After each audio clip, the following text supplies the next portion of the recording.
ఈ వీడియోలో భిన్నాలను ఎలా గుర్తించాలో నేర్చుకుంటాం. దీనినే ఇంగ్లీష్‌లో రికగ్నైజింగ్ ఫ్రాక్షన్స్ అని అంటారు. ముందుగా ఒక చతురస్రాన్ని తీసుకుందాం. దీనిని 9 సమాన భాగాలుగా విభజించాం. కాబట్టి హారం 9 అవుతుంది. వీటిలో ఒక భాగాన్ని ఎంచుకుందాం. దీని విలువ ఎంత అవుతుంది? మొత్తం 9 భాగాలున్నాయి. 9లో ఒక భాగాన్ని ఎంచుకున్నాం. కాబట్టి దీని విలువ 1/9 అవుతుంది. ఇప్పుడు ఇంకో భాగాన్ని ఎంచుకుందాం. దీని విలువ ఎంత అవుతుంది?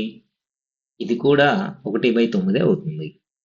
అలాగే మరొక భాగం ఎంచుకుందాం. ఇది కూడా 1/9 అవుతుంది. అలాగే ఇంకో భాగాన్ని ఎంచుకుందాం. దీని విలువ 1/9 అవుతుంది. ఇక్కడ మొత్తం 4 భాగాలను ఎంచుకున్నాం.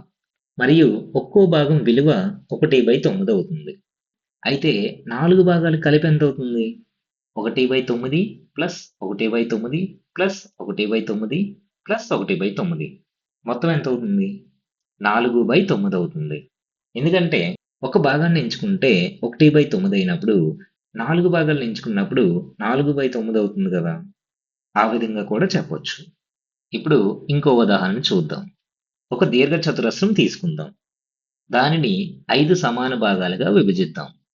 ఇప్పుడు మొత్తం భాగాలు ఎన్ని? 5. కాబట్టి హారం 5 అవుతుంది. వీటిలో 5 భాగాలను గుర్తించండి. ఇక్కడ మనం 5 భాగాలను గుర్తించాం కాబట్టి లవం విలువ 5 అవుతుంది. అంటే గుర్తించబడిన భాగాలు 5.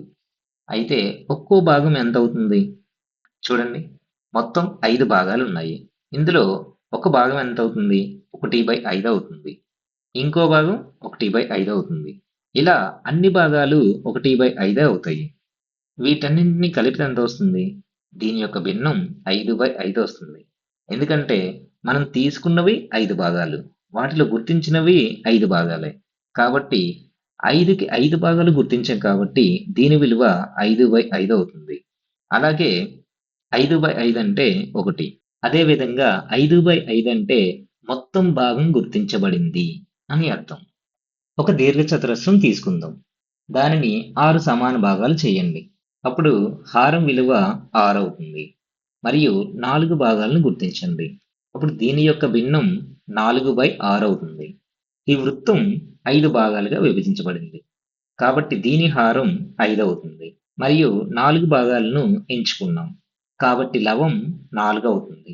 కాబట్టి దీని యొక్క భిన్నం విలువ 4/5 అవుతుంది. ఇప్పుడు ఒక త్రిభుజాన్ని తీసుకోండి. ఈ త్రిభుజాన్ని 2 భాగాలు చేసాం. కాబట్టి హారంలో 2ని రాసుకుంటాం. మరియు ఈ రెండింటిని గుర్తించండి. 2 భాగాలను తీసుకున్నాం. ఆ రెండింటిని గుర్తించాం. కాబట్టి దీని యొక్క భిన్నం విలువ 2/2 అవుతుంది. మరియు 2/2 అంటే ఇక్కడ తీసుకున్న అన్ని భాగాలను గుర్తించాం కాబట్టి ఇది మొత్తం భాగానికి సమానం అవుతుంది. ఈ ఆకారాన్ని గమనించండి. దీనిలో మొత్తం 4 భాగాలు ఉన్నాయి. అలాగే 1, 2, 3 3 భాగాలను గుర్తించాం. అయితే దీని యొక్క భిన్నం విలువ 3/4 అవ్వాలి కదా! కానీ అవ్వదు. ఎందుకంటే ఇక్కడ ఇవ్వబడిన ఆకారంలో 4 భాగాలు సమానంగా లేవు. సరిగా చెప్పాలంటే మొదటి 3 భాగాలను కలిపినా 4వ భాగానికి సమానం కావు.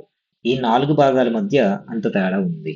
అన్ని భాగాలు సమానంగా ఉంటేనే దానిని మనం భిన్నంగా పరిగణిస్తాం.